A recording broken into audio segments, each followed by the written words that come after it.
हम जगदीशपुर वासियों को तथा पूरे बिहार वासियों को एवं पूरे भारतवासियों को सभी को 15 अगस्त स्वतंत्रता दिवस के अवसर पर आप लोगों को सभी को हार्दिक बधाई। बाबा साहब हमारे संविधान के दाता थे और उनकी तस्वीर नहीं है, हमें भी खेद है। कुत्ता जो काट देता है किसी व्यक्ति को, उसके लिए क्या सुविधा है? इंजेक्शन वगैरह उपलब्ध है यहाँ? अभी परमानेंट में हम लोग 2 डॉक्टर हैं, परमानेंट डॉक्टर 2 हैं, एक मैं हुआ और एक डॉक्टर दयानंद है। बाकी जो 2 आए हैं MBBS वो बॉन्ड पर हैं, PG वाले हैं बॉन्ड। यहाँ मरीज आते हैं, उनको प्राइवेट हॉस्पिटल से, जो यहाँ की आशा कर्मी है, जो यहाँ की एनम है, वो प्राइवेट हॉस्पिटल से उनका कंसल्ट है और यहाँ के मरीज को वहाँ ट्रांसफर में जिस प्रकार से स्वास्थ्य की बात होती है, बेहतर स्वास्थ्य की नीतीश कुमार बात करते हैं कि बिहार में बेहतर स्वास्थ्य की सुविधा जो है प्रत्येक लोगों तक मुहैया कराई जा रही है, प्रत्येक लोगों तक पहुंचाई जा रही है, चाहे वो समाज के निचले तबके के लोग हों या गांव में रहने वाले लोग हैं या शहरी लोग हों। हम हैं एक CHC केंद्र जगदीशपुर में, बिहार के अंतर्गत आता है, जगदीशपुर ब्लॉक पड़ता है, जगदीशपुर अनुमंडल पड़ता है। हमारे साथ इस अस्पताल के प्रभारी सर मौजूद हैं, इनसे जानने का प्रयास करें कौन कौन सी सुविधाएं मुहैया कराई जाती है। सबसे पहले सर स्वागत है हमारे चैनल में आपका। हमारे तरफ से और अस्पताल के तरफ से आपका चैनल का मैं हार्दिक स्वागत करता हूं। सर अपना नाम थोड़ा मेरा नाम डॉक्टर श्री कृष्ण हुआ, मैं यहाँ के प्रभारी चिकित्सा पदाधिकारी हूँ। सुविधाएं की अगर बात करें, कौन कौन सी सुविधाएं यहाँ मौजूद है अभी फिलहाल में?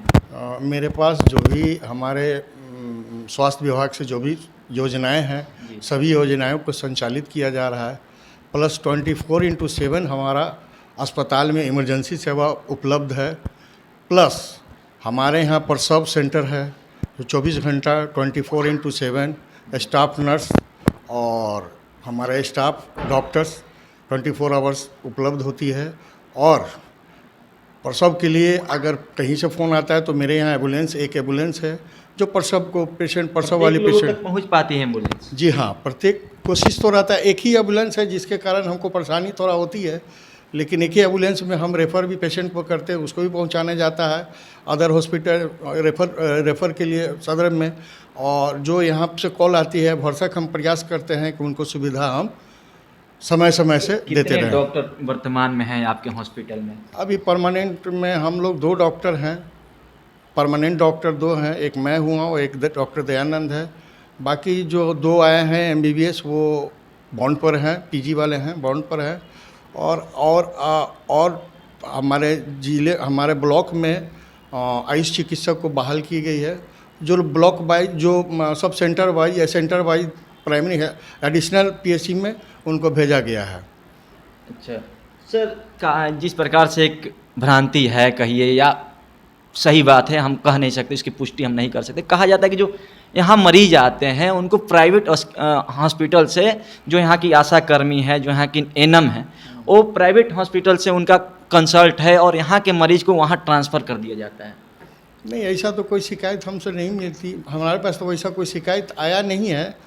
और बशर्ते हम दूसरे लोग से सुनते हैं, लेकिन हम हिदायत देते हैं। हमारे ममता कर्मी हैं जो वीकली हम मीटिंग करते हैं, हमारे ANM है जो वीकली हम मीटिंग करते हैं, उसमें इस बात को खासकर हिदायत देते हैं कि यहाँ से कोई ऐसा प्राइवेट से लेन देन नहीं करा, प्राइवेट से पेशेंट को नहीं भेजना है। हमारा सब सुविधा मौजूद है, हम यहाँ सब सुविधा देंगे। इस बात को आपने सुना है। अगर वास्तव में पकड़े जाते हैं जो लोग ऐसा काम करते हैं तो क्या कार्रवाई? हाँ, उस पर अनुशासित कार्रवाई किया जाएगा। उसमें मतलब कि बहुत कड़ा कार्रवाई की जाएगी उन पर। चलिए सर, तो आने वाले स्वतंत्रता दिवस को लेकर क्या कुछ कहिएगा? हम जगदीशपुर वासियों को तथा पूरे बिहार वासियों को एवं पूरे भारतवासियों को सभी को 15 अगस्त स्वतंत्रता दिवस के अवसर पर आप लोगों को सभी को हार्दिक बधाई दे रहा हूँ। सर एक और सवाल है, कुत्ता जो काट देता है किसी व्यक्ति को, उसके लिए क्या सुविधा है? इंजेक्शन वगैरह उपलब्ध है यहाँ? हमारे यहाँ कुत्ता काटने वाले बहुत से पेशेंट आते हैं, तो सबसे पहले दवा का उपलब्धता हमारे यहाँ ARV का दवा प्रचुर मात्रा में उपलब्ध है। और टेटनस टॉक्साइड का पहले इंजेक्शन दिया जाता है, वो भी हमारे यहाँ प्रचुर मात्रा में उपलब्ध है।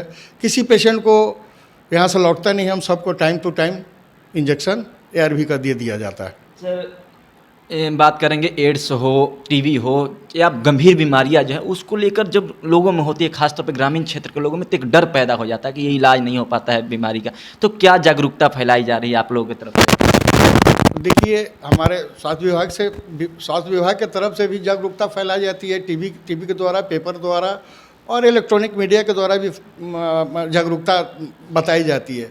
फिर भी हम स्वास्थ्यकर्मी होते हुए हम लोग स्वास्थ्यकर्मी, एएनएम, आशा कर्मी और हमारे स्वास्थ्य एनजीओ से जुड़े हुए, स्वास्थ्य से एनजीओ जुड़े हुए, वो लोग भी गंभीर बीमारी जैसे कैंसर हुआ, टीबी हुआ और सभी प्रोग्राम और सभी बीमारी हुआ, उसको हम जागरूकता के लिए हम लोग अभी हमारे यहाँ जागरूकता के लिए हम लोग बताते हैं समाज में।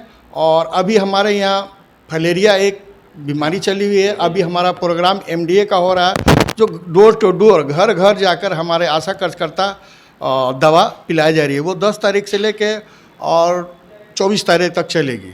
उसके अलावा बूथ पर भी काम होगी 3 दिन। उसके बाद जो मॉपअप राउंड होगी वो उसके बाद 7 दिन मॉपअप राउंड होगी। जो बचे हुए हैं हमारे फलेरिया मुक्त करने के लिए उसको दवा खिलाई जाएगी। मेरे तरफ से सजेशन है, आप कितना दिन से यहाँ कार्यरत हैं सर?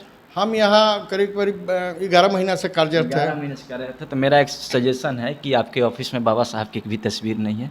एक सुझाव समझ लीजिएगा इसे, क्योंकि ये देश संविधान से चलता है और संविधान निर्माता बाबा साहब अम्बेडकर कहा जाता है। तो आपके ऑफिस में हम अगली बार आएंगे तो ये तस्वीर देखना चाहेंगे सर। बाबा साहब हमारे संविधान के दाता थे और उनकी तस्वीर नहीं है, हमें भी खेद है। लेकिन नेक्स्ट बार 11 महीने से आप लेकिन नेक्स्ट बार आप आइएगा तो तस्वीर लगा हुआ दिखेगी। तो सर जरूर इस पे बात जरूर तस्वीर लगेगी। बहुत बहुत धन्यवाद। धन्यवाद। देखिए, बातचीत हो रही थी, भाई चिकित्सा डॉक्टर का कार्यरत हैं, इनसे बातचीत हो रही थी। हॉस्पिटल में क्या क्या सुविधाएं होती है, सरकारी हॉस्पिटल है, और जो यहाँ की सुविधाएं हैं ग्रामीण क्षेत्र के जो निचले तबके के लोग हैं खासतौर पर उन लोगों के पास नहीं पहुँच पाते। तो उन लोगों के पास नहीं पहुँच पाते, चाहे वो गंभीर बीमारी से ग्रसित लोग हैं, उनको एक डर सा हो जाता है कोई बीमारी अगर उनको होती है। तो सर से बातचीत हो रही थी, बातचीत में उन्होंने सब चीज़ सजेस्ट किया है कि क्या कुछ किया जाए गंभीर बीमारी है तो, और क्या कुछ इनके हॉस्पिटल में सुविधा है, क्या कुछ बिहार सरकार की तरफ से सुविधा उपलब्ध कराई जा रही है।